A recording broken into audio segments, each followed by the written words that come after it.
Bonjour à tous et merci d'avoir répondu favorablement à notre invitation pour ce webinaire. Le RPO est-il la solution de recrutement post-Covid?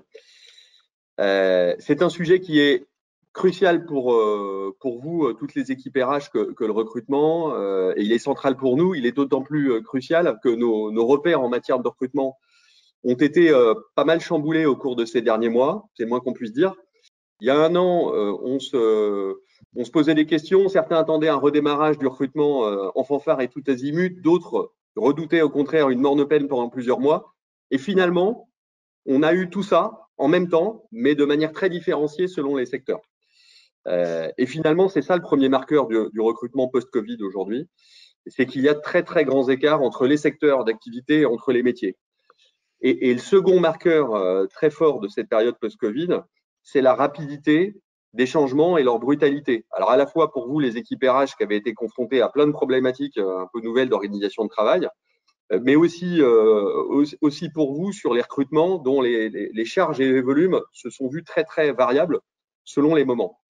Et puis le troisième marqueur et le troisième changement concerne les candidats, le marché des candidats et surtout les candidats expérimentés, qui se retrouvent finalement aujourd'hui autant traqué ou encore plus traqué, désiré, on va dire, pour être plus positif qu'auparavant, ce qui nous impose finalement à tous, recruteurs RH, de pousser plus loin notre exigence pour être plus attractif, pour être plus homogène, pour être plus consistant et pour être plus innovant. Donc il y a de vrais enjeux aujourd'hui sur cette période. Et le RPO offre des opportunités majeures dont nous allons vous parler. Et ce qu'on va essayer de vous donner aujourd'hui, c'est du factuel à la fois sur l'analyse, sur la data, sur ce marché dont je parlais il y a quelques instants, sur ces changements, et puis du factuel sur les recettes. Et pour vous donner ce factuel, j'ai autour de moi deux personnes qui vont vous livrer donc des témoignages et des recettes. Vincent Bidoli, qui nous fait le plaisir et l'honneur de nous accompagner et qui nous apportera son témoignage comme DRH de manière générale, et puis aussi comme utilisateur du RPO. Je vais le laisser se présenter dans un instant. Et Guillaume Piquant, qui est le patron du RPO chez PageGroup. Je suis de mon côté directeur général PageGroup France. Donc je laisse la main pour la présentation à Vincent Bidoli. Bonjour à toutes et bonjour à tous. Merci de me donner la main. Je vais pas trop longtemps parce que 25 ans d'expérience, je vais pas vous la faire en long et en large. Tout ce que je peux vous dire, c'est que effectivement, moi j'ai eu, on va dire, deux grandes parties. Une partie de ma carrière qui s'est passée dans le groupe Bouygues, en France comme à l'international. Et quand je dis une partie, c'est 19 ans, donc c'est une belle partie. Ensuite, j'ai eu une expérience qui m'a permis de changer un peu d'air en montant ma propre société de coaching. Et je suis revenu ensuite dans le monde du travail en étant successivement donc DRH d'Europecar pour la partie France et ensuite DRH au niveau groupe pour la partie Sonepar. Alors Sonepar, tout le monde ne connaît pas, mais c'est un concurrent de Rexel. On connaît mieux Rexel parce qu'il est coté en bourse. Sonepar fait exactement le même métier, mais il ne l'est pas. C'est une petite société française qui fait à peu près 24 milliards de chiffre d'affaires dans le monde. Voilà, donc c'est pour la petite boutade, mais c'est vrai qu'il n'y a pas beaucoup de champions comme ça. Et là, vous me voyez dans les bureaux, je viens de changer d'activité et je suis aujourd'hui, donc depuis mardi, DRH au sein d'une autre grande entreprise familiale qui est Bolloré, sur la partie Bolloré transport et logistique, où j'aurai en charge le développement RH et une partie d'un périmètre opérationnel sur l'Afrique. Voilà ce que je peux dire. Et je finirai en disant qu'effectivement, j'ai répondu à l'invitation de Laurent et Guillaume puisque j'ai utilisé plusieurs fois le système du RPO sur Michael Page et donc je peux témoigner de comment je les ai utilisés et le niveau de résultat que j'ai obtenu. Donc ça sera du concret. Voilà. Merci mille fois Vincent d'ailleurs d'être là 3 jours après ton arrivée au sein du groupe Bolloré. Donc Guillaume, je suis directeur de, comme le disait Laurent, de l'offre Page Sourcing en France, c'est-à-dire notre solution de RPO dont on va parler aujourd'hui et ce matin. J'ai pour ma part 16 ans d'expérience au sein du groupe. Je suis ingénieur en fait de formation. J'ai travaillé dans l'agroalimentaire en début de carrière et puis j'ai rejoint le conseil, comme beaucoup d'ingénieurs d'ailleurs, en 2005 pour recruter en France, aux États-Unis. Je vous passe également le détail de ces 16 ans, hein, donc sur des recrutements d'ingénieurs, de consultants en organisation, en stratégie, et puis aussi de dirigeants sur notre marque Page Executive, avant de me consacrer ces 4 dernières années à la politique grand compte du groupe et plus récemment donc à cette offre de RPO qu'on anime aujourd'hui. Voilà. Merci à tous les deux. Je vous propose sans plus tarder de se plonger dans le cœur de notre présentation. Alors, ce que je vous propose à tous, c'est de poser vos questions via le chat en live. On se garde 15 minutes pour faire vraiment de ce moment un moment d'échange, 15 minutes en fin de présentation. Posez toutes vos questions, on les reprendra et on essaiera d'y répondre de la manière la plus concrète possible. Un mot juste pour que vous sachiez où on est et qui on est. Aujourd'hui, on vous parle de Page Outsourcing. Page Outsourcing, c'est une des activités de Page Group. Marque mondiale de recrutement que vous connaissez bien, présente dans 36 pays, dont la France est aujourd'hui le plus gros pays. Et la France a créé des marques dans ce groupe-là. Page Executive, recherche cadre dirigeant dont parlait Guillaume, Michael Page, vous connaissez tous, Page personnelle sur des populations de techniciens employés spécialisés 4 premiers niveaux, et donc Page Outsourcing, qui est le sujet d'aujourd'hui, hein, la marque qui adresse le RPO aujourd'hui et qui est créée, qui a été créée via la France et qui a maintenant 10 ans d'existence sur le marché français. Si on passe et donc on plonge dans le cœur de notre présentation, je vous parlais tout à l'heure de changements sur le marché très importants. On va arriver sur des chiffres dans un instant. Merci Guillaume. C'est simplement un petit décalage. Oui, bien sûr, on y arrive. Donc, on parlait de changements très importants. On va l'avoir sous les yeux normalement dans une seconde. La particularité des derniers mois auxquels on a été confronté, c'est des variations de charges énormes. Si on prend comme indice de référence, c'est des chiffres de la DARES, hein, un nombre d'annonces en ligne qui était de 100 au début de l'année 2020, comme vous le voyez sur le slide, il est passé 3 mois plus tard à moins 40%. Et aujourd'hui, on est à plus 40% de ce qu'il y avait au début de l'année 2020. Donc, ça nous fait un écart de 100% entre, je dirais, le creux de l'activité et puis le haut de l'activité tel qu'on le connaît aujourd'hui. Et finalement, cet écart de 100%, il est encore minoré par l'utilisation qui a été faite des annonces en ligne, parce qu'on sait très bien qu'en plein cœur du Covid et même à la fin du premier semestre 2020, derrière les annonces en ligne, il n'y avait pas toujours des recrutements. Il y avait des annonces qui avaient été maintenues en ligne, mais pas toujours des recrutements. Et donc, la conséquence directe finalement de ces variations, c'est que vous, au niveau recrutement dans l'entreprise, vous êtes retrouvé quelquefois sans activité, et puis un petit peu plus tard, avec des variations très fortes, un volume d'activité très important auquel il faut faire face. Donc ça, c'est le premier aspect. Le deuxième aspect fondamental auquel je faisais référence tout à l'heure, c'est des secteurs et des métiers qui sont dans un modèle très, très différent aujourd'hui. Il y a des secteurs en pleine accélération, les éditeurs, les plateformes, les ESN, le conseil, la data, l'information, mais aussi l'industrie. Il y a aujourd'hui une vraie activité, un vrai dynamisme de l'activité industrielle dans plein de secteurs. Bien sûr, l'agroalimentaire qui a bien tenu, mais aussi dans les biens d'équipement, dans plein de secteurs industriels. Plus spécifiquement, bien évidemment, en lien avec la digitalisation des services et du commerce dans le transport et de la logistique. Et puis, à l'opposé, on le sait, des secteurs très ralentis, alors pour des questions de confinement sur le tourisme et la restauration, et puis sur des questions du reste de l'activité économique, dans le nettoyage, on l'a vu tout à l'heure. Donc, des réalités très différentes. Et puis, alors vous aurez le détail des chiffres par secteur. Pour ceux qui veulent télécharger la présentation, on a mis des chiffres et vous aurez le détail des chiffres de la Banque de France. L'autre particularité de ce marché aujourd'hui, c'est une grosse hétérogénéité sur les métiers. Il y a des métiers qui sont toujours en très, très forte tension. Et les métiers techniques au sens large, on sait que c'est un problème structurel en France.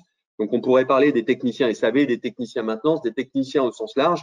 Mais on pourrait parler des techniciens de la comptabilité et de la finance aujourd'hui, sur lesquels il y a vraiment une guerre des talents. Bien sûr, sur les métiers de l'IT, j'en parlais tout à l'heure, hein, qu'on parle de cybersécurité, donc c'est très tendance, qu'on parle de data analyse, qu'on parle d'intelligence artificielle, mais qu'on parle aussi de profils de développeurs, de chefs de projet. Sur les métiers technologiques, il y a une énorme tension aujourd'hui. C'est vrai sur les métiers de l'ingénierie, mais c'est vrai aussi sur les métiers commerciaux, et en particulier sur les technico-commerciaux. Et puis de l'autre côté, c'est finalement ce qui vous embête le plus aujourd'hui dans vos actions de recrutement. Il y a un marché de candidats qui est très particulier. parce qu'il y a les candidats qui sont frileux, ils ont peur de la période d'essai forcément en changeant d'employeur. C'est assez légitime au regard de tout ce dont on entend parler. Il y a une tendance assez inédite de rachat des employés lorsqu'ils remettent leur démission, comme on l'avait rarement vu, parce qu'on sait que le recrutement sera difficile. Donc, les employeurs aujourd'hui qui ont des plans de staffing importants tentent de combattre ça. Donc, il y a de l'attentisme côté des candidats. Il y a une inflation salariale un peu surprenante quand même de la part des candidats. Il y a un désir de faire un gap, alors même que la situation des entreprises n'est pas toujours en phase avec cette demande-là. Et puis, l'activité partielle qui vient aussi un peu perturber ça.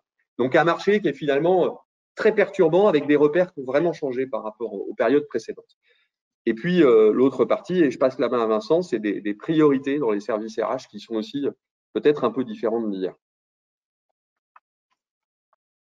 Vincent, je vous passe la main. Oui, oui, merci. Oui, merci Laurent. En fait, je ne vais pas effectivement apprendre aux DRH qui nous écoutent quelles sont leurs priorités dans l'absolu. Moi, c'est effectivement celle que je vois sur la partie du recrutement, évidemment. Il y a d'autres priorités aujourd'hui en termes RH sur l'organisation, sur la sécurité, sur la safety, beaucoup de choses qui sont venues et qui étaient un peu nouvelles ou en tout cas ont été fortement sollicitées. Mais effectivement, sur la partie recrutement, la situation que nous avons vécue et on ne sait pas ce que nous réserve l'avenir fait qu'on a besoin d'avoir une organisation qui est agile et efficace et donc qui peut subir des crues, recrues assez facilement avec besoin de s'adapter. Et effectivement, l'adaptation aujourd'hui est un maître mot, qu'elle soit dans l'organisation, dans notre propre organisation de nos services RH. Donc, ne pas avoir des services trop gros quand il y a moins de gens à recruter. Puis, si on prend la partie recrutement, avoir besoin de réagir facilement et monopoliser facilement des gens pour le recrutement s'il y en a besoin, parce que quand il y a une reprise, ça n'attend pas. D'autant plus qu'effectivement, c'est aujourd'hui un marché qui est difficile. Besoin absolument de se distinguer dans cette guerre des talents et en tout cas sur les sujets RH, il faut faire feu de tout bois. Plus on a de moyens de toucher le candidat ou les candidats, et notamment les experts, plus on a des chances de récupérer des bons candidats. Parfois, on n'arrive pas forcément avec nos propres systèmes à aller toucher des candidats spécifiques qui sont pas sensibles à l'entreprise ou qui sont sensibles à d'autres choses.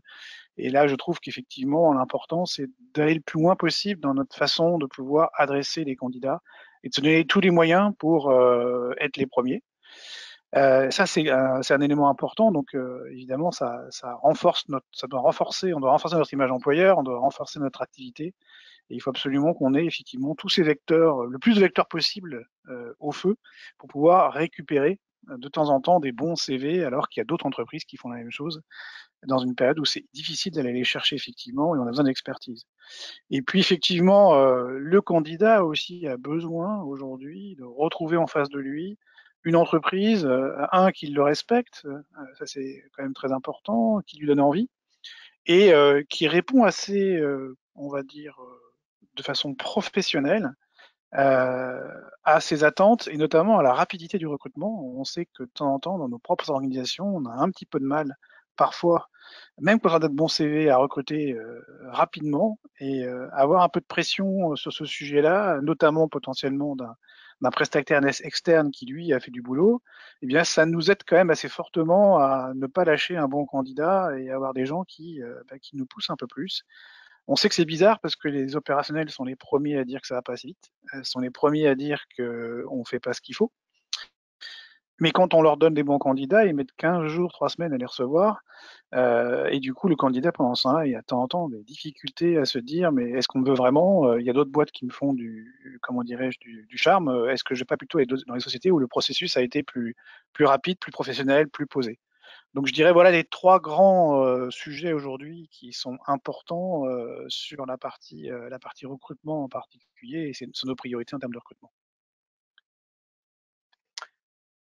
Ça nous donne la possibilité donc de répondre finalement à cette question après ses priorités, après un contexte donc extrêmement hétérogène comme vous l'avez compris, d'expliquer qu'est-ce que c'est au fond ce RPO dont on vous parle ce matin.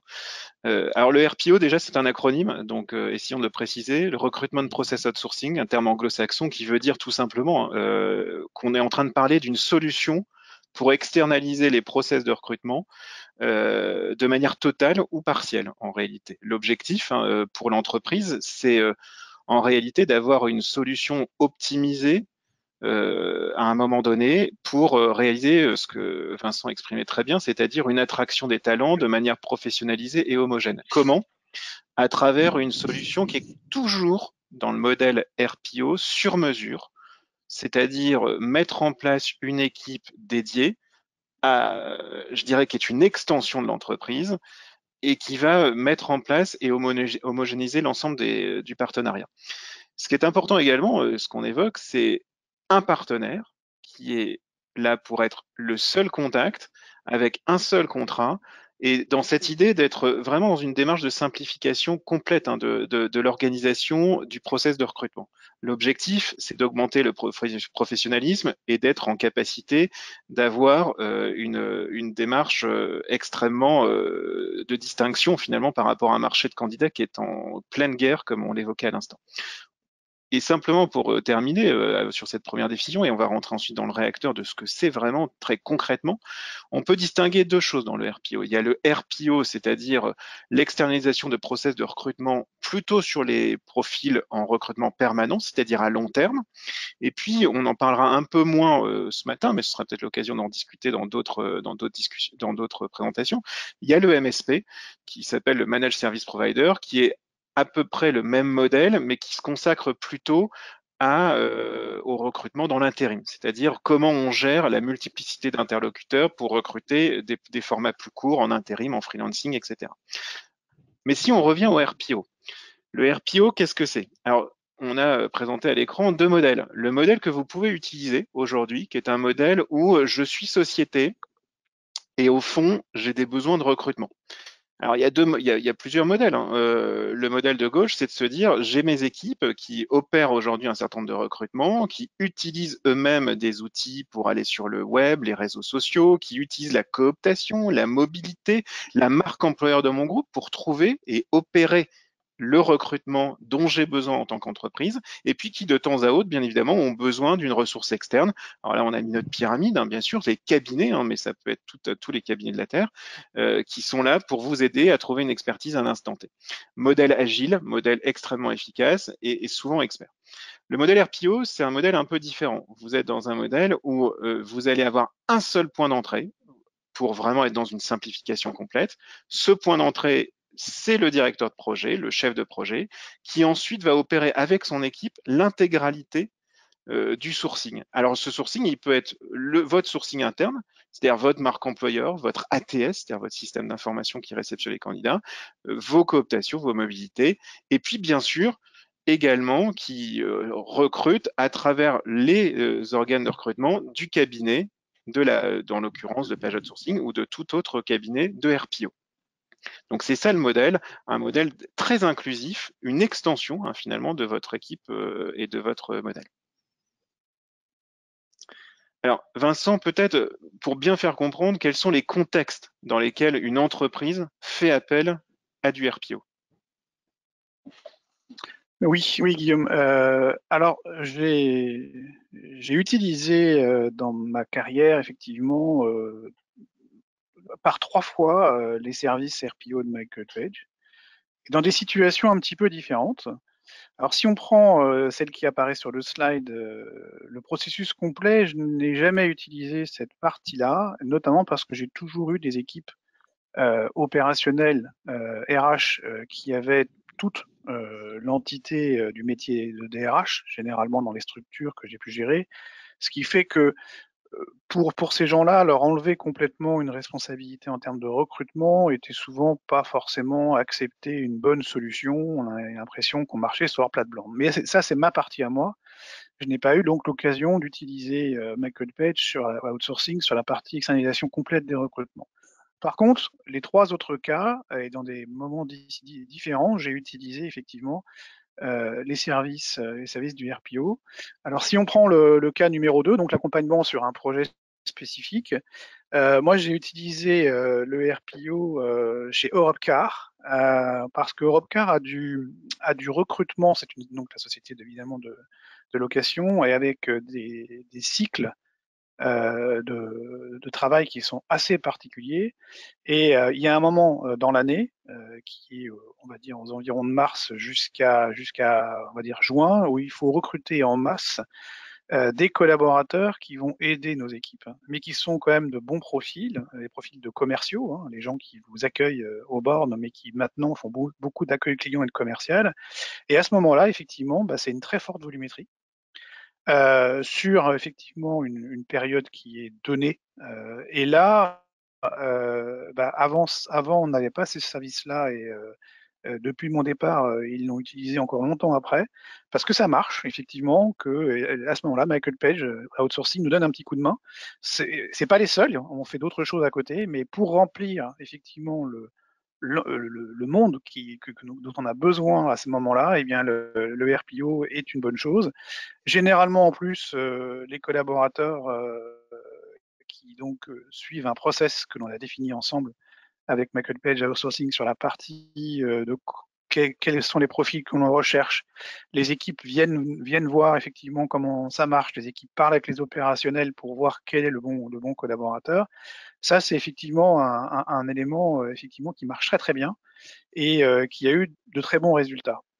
Sur la partie externalisation partielle, donc le numéro 3, là effectivement, je l'ai utilisé chez Sonepar, donc ma dernière expérience, avec une externalisation donc partielle, et on a utilisé Michael Page Outsourcing pour la partie outsourcing de la partie recrutement, mais on s'est arrêté au sourcing. Ça veut dire que Michael Page a été chargé, outsourcing, était chargé de nous trouver des bons CV. Et ce qui était surtout important, c'est d'arrêter d'en avoir qu'un seul, d'arrêter d'avoir que le choix entre un candidat ou un candidat. Parce qu'effectivement, chez Europcar, quand vous recrutez à Montélimar, quand vous recrutez à Bourg-en-Bresse, quand vous recrutez dans les endroits où c'est pas toujours facile de recruter, souvent vous aviez un bon candidat parce que c'était le seul. Et les opérationnels allaient un peu vite en besogne en disant il faut effectivement que la personne qui soit en face de moi, comme j'ai qu'une candidature sérieuse, que ce soit la seule. Et là, le recours, encore une fois, c'est de l'expérience, hein, c'est quelque chose qui est vrai que j'ai constaté. Eh bien, effectivement, on est passé assez facilement avec de 2 à 3 propositions de candidats sérieux, et fatalement, on fait de meilleurs choix, puisqu'on a le choix, justement. Ça, c'est la grande pratique. Et effectivement, là, les opérationnels, pour le coup, étaient très, très, très contents du fait qu'on puisse bouger un petit peu cette difficulté et de leur proposer plus de candidats. Et bien sûr, des candidats qui étaient complètement ciblés sur nos sujets. Et effectivement, aussi, ce qui arrive parfois, je le disais tout à l'heure en introduction, c'est que l'intervention de Michael Page Outsourcing permet d'aller chercher des candidats que naturellement on n'arrive pas à aller driver, parce qu'ils ont d'autres process de recherche en sourcing, parce qu'ils ont un nom qui peut attirer, peut-être plus que Sonepar par exemple, qui n'étant pas connu, fatalement peut empêcher des candidats de poursuivre un process.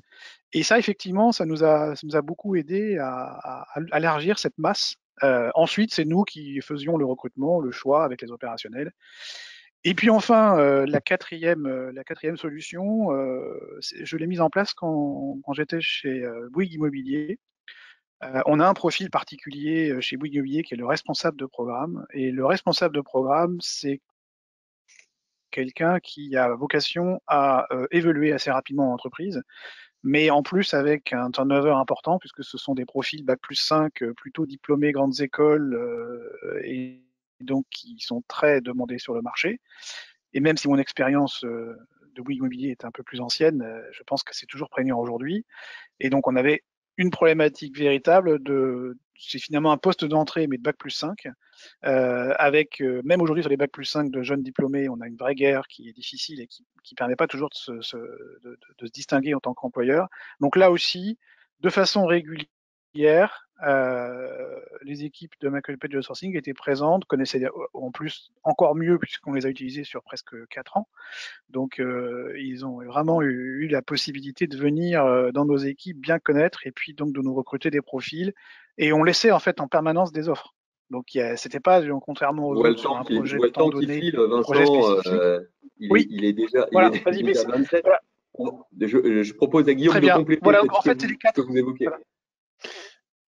Je voulais juste, en effet, rebondir, Vincent, sur quelque chose que tu nous avais dit lors de la préparation, qui était le comparatif, parce que souvent on pense RPO, on pense volume, on pense efficacité, mais la qualité. Tu nous parlais d'un comparatif que tu avais réalisé. Laurent, pardon, c'est important, c'est la qualité du recrutement opéré, donc tu avais fait un versus. Mais la manière dont je recrutais, quelle était la capacité des gens d'évoluer et ce qu'on avait fait à travers Page Outsourcing, pardon. Oui, alors je l'ai fait surtout chez Europcar, puisque chez Europcar, les budgets sont très serrés. Et donc, il faut justifier à chaque fois le recours à des prestataires extérieurs et pourquoi on ne fait pas en interne, pourquoi c'est pas mieux. Et puis, j'ai juste montré à ma direction générale qu'effectivement, en regardant, puisque chez Europcar, c'est assez simple de le faire, vous avez des performances individuelles de collaborateurs en termes de vente et d'évolution, mais surtout de vente. Et globalement, vraiment, c'est un chiffre très clair. La performance des collaborateurs qui étaient passés par Michael Page Outsourcing et qui avaient été recrutés chez Europcar était meilleure et parfois même meilleure que celle des gens qui étaient présents depuis un petit temps dans l'entreprise et qui étaient recrutés par notre propre soin. Donc effectivement, on a noté que les profils étaient plus ciblés à ce qu'on demandait et à la performance dont on avait besoin. Merci. Laurent, je te repasse la main pour nous parler de… Quelques chiffres, mais je vais aller très très vite sur le marché du RPO, parce que vous vous demandez quelle part ça prend. En fait, c'est un marché qui se compte en milliards de dollars, qui vient des États-Unis, mais qui pousse beaucoup. Vous voyez les chiffres, c'est les chiffres du 2019, on a mis 2020 un peu entre parenthèses, qui pousse beaucoup sur l'Europe, donc qui a tendance beaucoup à se développer. C'est en Europe qu'il y a la plus forte croissance sur les dernières années, mais qui vient à l'origine effectivement plutôt des Amériques et des États-Unis en particulier, et puis qui s'est développé également en Asie-Pacifique. Et puis en termes de secteur, Guillaume, sur la slide d'après, c'est vrai qu'initialement c'est un marché, le RPO s'est beaucoup installé dans le secteur de la finance, de l'assurance, mais aujourd'hui, quand on regarde la réalité des chiffres, on en retrouve beaucoup dans le domaine de l'IT, dans le domaine du manufacturing, de l'industrie et désormais dans le domaine des services. Donc c'est vrai qu'on le retrouve vraiment partout. Et puis enfin, dernier slide de mémoire, et ça combat peut-être des a priori qu'on peut avoir. Pour quel type de profil on fait appel au RPO? Finalement, pour 54% sur des profils expérimentés, des gens qui ont déjà une expérience vraiment validée, une expertise, pour 21% sur des profils moins qualifiés, pour 7% sur les profils jeunes diplômés et pour 8% sur les apprentis alternants. C'est vrai qu'il y a eu une hausse aussi du RPO sur les apprentis alternants. Le gouvernement vient d'annoncer la prolongation des aides jusqu'à la fin d'année 2021 pour qu'on recrute des alternants. Et c'est vrai qu'au cours des années précédentes, cette part-là, elle a pris aussi un peu d'importance. Et puis, sur dernier point, sur la répartition cadre-non cadre, et là, on a pris les chiffres de Page Outsourcing sur l'année 2019 en l'occurrence. Finalement, on a quand même 40% des recrutements qui sont faits via Page Outsourcing qui concernent des cadres et 60% sur des non-cadres. Donc, pour reboucler avec ce que disait Guillaume tout à l'heure, finalement, la capacité d'aller travailler vraiment sur de la qualité, on est sur une offre de volume, mais dans laquelle la notion de qualité, de la sélection, de qualité du profil et puis de réussite après intégration, ce dont parlait Vincent il y a quelques instants, est aussi fondamentale. Alors, pourquoi le RPO est une stratégie gagnante? Après les explications qu'on vous a données, on commence déjà à dessiner un peu les raisons, mais on y revient et on va prendre quelques minutes seulement parce que l'objectif derrière, c'est quand même de répondre à vos questions. Il y a 3 clés de réussite au fond dans le RPO. Pourquoi le modèle est différent finalement d'un réseau classique, du recrutement classique? La première chose, c'est la professionnalisation, ce qu'évoquait Vincent, l'optimisation des process. Le fait dans le RPO de mettre en place une équipe qui est dédiée à 100%. dont c'est le métier et qui ne fait que ça, j'insiste. Le recruteur au sein d'un marché RPO ne fait que du recrutement toute la journée, dans une démarche d'expertise, de montée en compétences, à la fois sur les métiers sur lesquels il recrute et sur la compétence, sur la connaissance de l'entreprise, de sa culture, de ses valeurs. Cette démarche d'extension de vos équipes, elle est fondamentale, elle se fait dans le temps, mais elle permet d'avoir de l'efficacité. L'autre point, c'est l'homogénéité, en fait. Évidemment, l'avoir un process qui soit opéré par une seule et même équipe, je dirais parfois de manière nationale, parfois de manière internationale. Le RPO n'est pas simplement qu'une démarche locale, elle peut être internationalisée. Ça permet aux entreprises d'avoir une homogénéité et donc une forme d'être rassurées. Ce qui est important également, c'est la gestion de projet sur la droite. La gestion de projet parce que au contraire d'un recrutement classique, on est en volume, on est dans la durée, on a besoin d'être absolument certain d'opérer non seulement dans le premier mois de manière performante, mais sur de nombreuses années. Ça nécessite d'être non plus dans de l'artisanat, mais d'être dans de l'artisanat industriel. Artisanat parce que c'est toujours du sur-mesure sur chaque recrutement, industrialisé parce que c'est de la gestion de projet, du reporting, des retours sur expérience et en fait de l'amélioration continue au quotidien. Ça, c'est la première clé. La deuxième clé, évidemment, ce qu'on va chercher dans le RPO, c'est d'être certain à un instant T, d'être toujours, je dirais, le plus à jour sur toutes les techniques, en fait, pour aller chercher des bons candidats. Et j'aime bien la notion de meilleur des deux mondes. C'est-à-dire, le meilleur des deux mondes, c'est quoi? C'est déjà vous, c'est l'entreprise, c'est sa marque employeur, c'est pour ça qu'on achète un projet. On va dans une entreprise, on va rencontrer les personnes.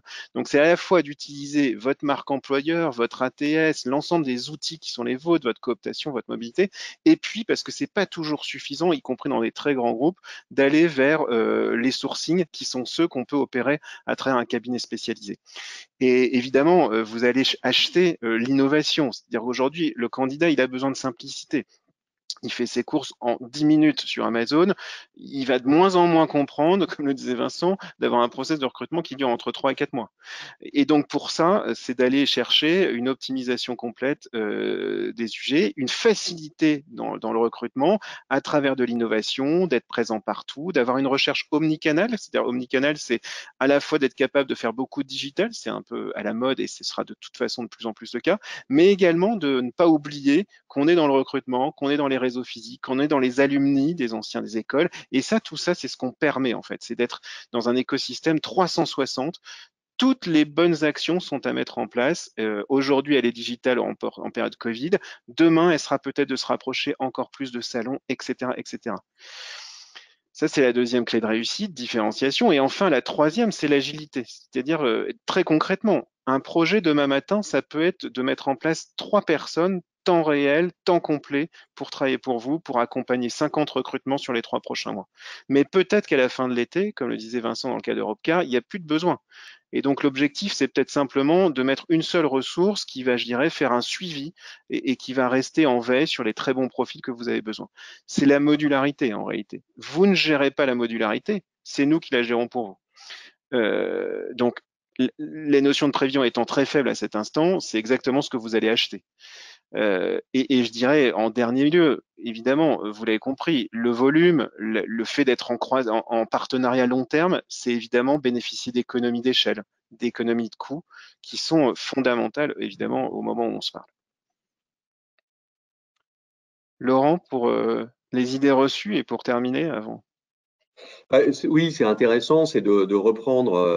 On va regarder vos questions. Il y a quelques questions qui sont arrivées déjà, mais pour reprendre les remarques ou les retours qu'on peut avoir en général sur le RPO. Le RPO concerne les postes peu ou qualifiés ou peu spécialisés. Finalement, on a vu dans notre présentation que c'est peu le cas. Et c'est vraiment peu le cas nous concernant en particulier. On a beaucoup de métiers qualifiés, beaucoup de postes spécialisés.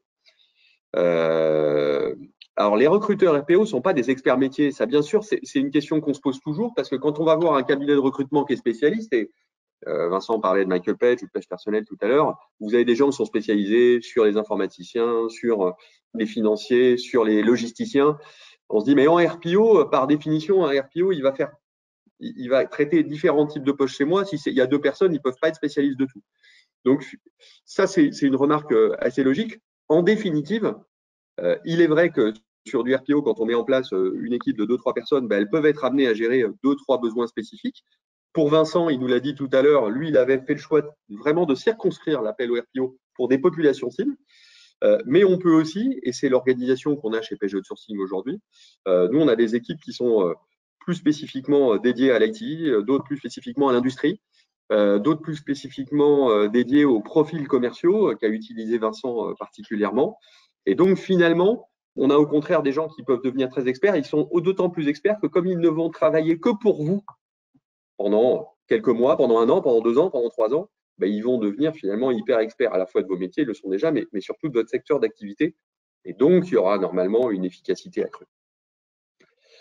Le volume, Guillaume, je te repose la main, mais le volume pose question parce qu'on parle d'une offre volumique et des fois on se dit est-ce que j'ai suffisamment de volume? Peut-être. Le volume pose question forcément sur la qualité et c'est pour ça qu'on compense énormément par le fait d'avoir des équipes dédiées et d'être en permanence, et c'est important, j'en reparlais de cette fameuse gestion de projet, d'avoir des points quotidiens au niveau de chaque consultant avec les managers et les RH des entreprises, hebdomadaires pour suivre si justement la qualité est toujours au rendez-vous, et d'avoir des comités de pilotage à définir dans le temps, mais régulier. Et quand je dis régulier, c'est au moins 1 fois par trimestre pour se poser la question des retours d'expérience, de l'amélioration. Parce qu'en effet, le volume peut être un sujet. Il faut être absolument certain de toujours opérer à un niveau de qualité qui soit constant. Une question qu'on a souvent effectivement sur la restructuration d'un service recrutement. Est-ce que le RPO a des impacts? C'est peut-être Vincent qui pourrait répondre. Il l'a évoqué tout à l'heure. Ce point-là, qui est une crainte légitime des recruteurs. Oui, en fait, c'est un choix du DRH en l'occurrence, mais il n'en a pas, puisque généralement on a quand même effectivement besoin de recrutement un petit peu en masse. Et encore une fois, je pense qu'il ne faut pas se couper l'herbe sous le pied en disant que nos collaborateurs RH ne vont plus faire de recrutement. C'est entièrement faux, d'ailleurs ils participent au recrutement, mais au contraire c'est un additif, quelque chose de plus, quelque chose qui va chercher un besoin particulier ou sur le long terme. Et en tout cas, dans mes utilisations, le service recrutement n'a jamais eu à pâlir et à pâtir du fait que j'utilise le RPO. Merci pour ce retour d'expérience. Alors, il est temps de regarder vos questions. J'attends qu'elles s'affichent. Hop, je les découvre, je les lis avec vous. Vous parlez de volume de recrutement. À partir de combien de postes peut-on envisager une solution? Et est-ce que cela concerne des métiers types ou des secteurs particuliers? Ça, c'est la première question. Guillaume? Alors sur la partie volume, c'est une très bonne question. On devient performant parce qu'il y a quand même une répétabilité. Donc la volumétrie, je dirais que c'est quelques dizaines. À partir d'une vingtaine, 25 recrutements par an, je dirais, ça commence à être des volumétries qu'on peut imaginer pour être une volumétrie intéressante. Et puis ensuite, il n'y a pas vraiment de limite en réalité. La volumétrie, elle va de 25 à des centaines, voire des milliers de recrutements. Tout dépend le scope sur lequel on travaille, bien évidemment. Laurent, je ne sais pas si tu me laisses continuer sur les métiers types et les secteurs, mais les métiers types, ce qu'on constate aujourd'hui, au moment où on se parle, c'est le besoin des entreprises sur des fonctions extrêmement complexes et qui sont difficiles aujourd'hui à recruter, y compris quand on a des grosses marques employeurs, parce que les entreprises bougent beaucoup et elles ont besoin de changer de modèle. Et en fait, tous les plans de mobilité, c'est pas Vincent que je dirais ça, mais qui ont imaginé les DRH, sont en train d'être un peu mis à mal, puisque finalement on a besoin de plus de digital dans des entreprises qui faisaient de la grande conso, on a besoin de plus de nouveaux services.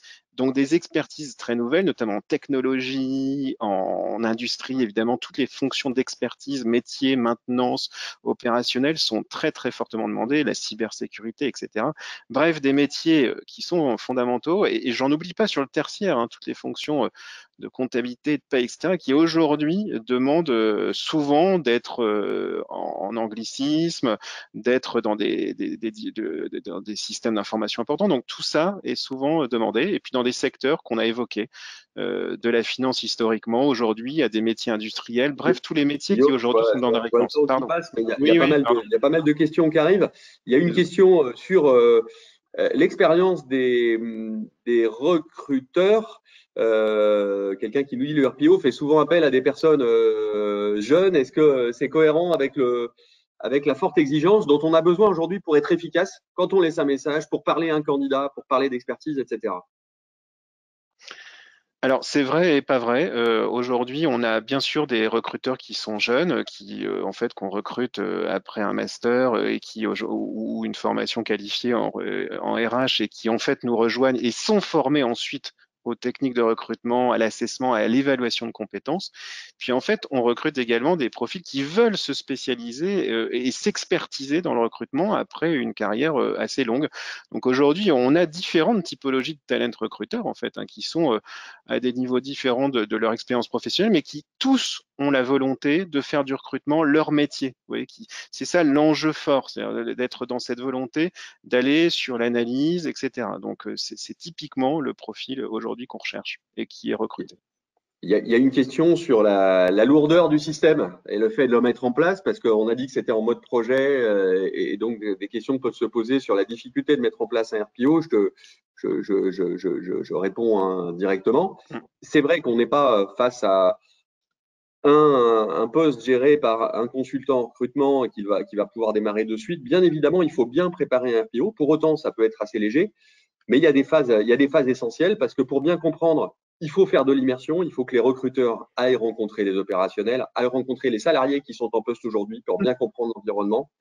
Il faut de fixer des SLA, des KPI. Si on veut challenger le modèle et être plus efficace, il faut s'interroger sur les pratiques d'aujourd'hui, ce qui peut poser problème et puis ce qui peut être une force, bien évidemment, déjà dans l'entreprise, et se dire, on se fixe de proposer tant de candidats, de les rappeler au bout de 24 heures et pas au bout de 72, d'avoir des entretiens qui se passent tous dans une phase de temps, par exemple, d'une dizaine ou d'une douzaine de jours et pas de 60 comme on le voit parfois. Voilà, donc il faut mettre en place ces KPIs qui sont autant finalement de clés de succès, comme Guillaume le montrait tout à l'heure. Et ça prend bien évidemment un petit peu de temps au démarrage, mais on met un RPO en place. Alors Guillaume, tu es plus opérationnel que moi là-dessus, mais en quelques semaines. Exactement, ça dépend complètement de la demande du client. C'est du sur-mesure, donc on peut aller très très vite si c'est sur le mode projet où on doit pendant 3 mois recruter 100 personnes.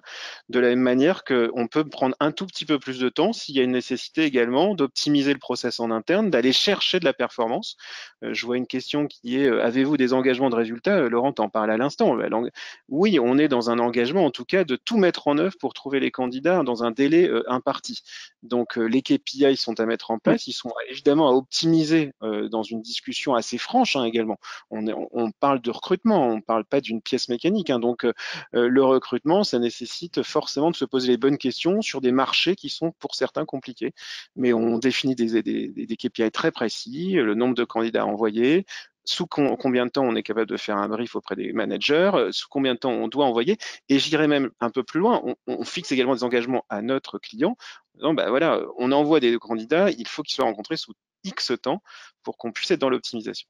Et les objectifs de résultat, je pense que c'est aussi lié au mode de facturation, Guillaume. Je préfère aller droit au but. Je pense que la question, c'est de se dire comment on paye. Comment est-ce qu'on facture le RPO? Il y a plusieurs modèles, mais il y a aujourd'hui un modèle important chez Pagero Sourcing en particulier, qui est de facturer en fonction des recrutements réellement effectués et non pas en fonction des moyens mis en œuvre. Et ça, c'est aussi une des options du RPO. Exactement. Pas d'autres questions? Ça tombe bien, il est 11h45, je crois qu'on est arrivé au bout. Un grand merci à Vincent de nous avoir consacré du temps juste après sa prise de poste. Merci Vincent. Merci à vous. Merci. Et merci à Guillaume, bien sûr, et à vous de nous avoir suivis. Vous avez la possibilité de télécharger cette présentation. Ne vous en privez pas, vous aurez plus d'informations, notamment sur toutes les données qu'on vous a présentées en début de présentation. À très bientôt. Merci. Merci, au revoir.